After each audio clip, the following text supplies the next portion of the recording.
వికారాబాద్ జిల్లా పరిగి నియోజకవర్గం పూడూరు మండలంలోని మరియాపూర్ గ్రామంలో నిర్వహించిన కుసుమ పంట క్షేత్ర దినోత్సవంలో జిల్లా కలెక్టర్ ప్రతీక్ జైన్ పాల్గొన్నారు. భారతీయ నూనె గింజల పరిశోధన సంస్థ ఆధ్వర్యంలో జరిగిన ఈ కార్యక్రమంలో ఆయన రైతులతో మాట్లాడారు. సాంకేతిక పరిజ్ఞానంతో వ్యవసాయం చేపట్టాలని, స్మార్ట్ ఫోన్ ద్వారా ఆధునిక పద్దతులు తెలుసుకుని పాటించాలని రైతులకు సూచించారు.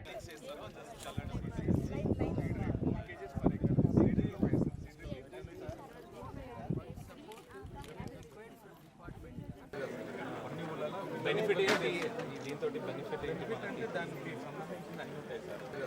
అన్ని ఊళ్ళలో బెనిఫిట్ ఏంటి దీంతో బెనిఫిట్ ఏంటి దానికి సంబంధించిన అన్ని ఉంటాయి సార్. రావడం కానీ అలా ఏమైనా చాలా మంది సైంటిస్ట్ మాట్లాడారు. అసలు నేను కూడా ఆశ్చర్యపోతున్నాను. ఇది చాలా టెక్నికల్ సబ్జెక్ట్ లాగా ఉంది. మామూలుగా చేస్తూ పోతూ ఉంటాము, మనము తాత నుంచి చూసేసి నాన్న నుంచి చూసేసి మనము చేస్తూ ఉంటాము. కానీ ఇప్పుడు ఎలాగో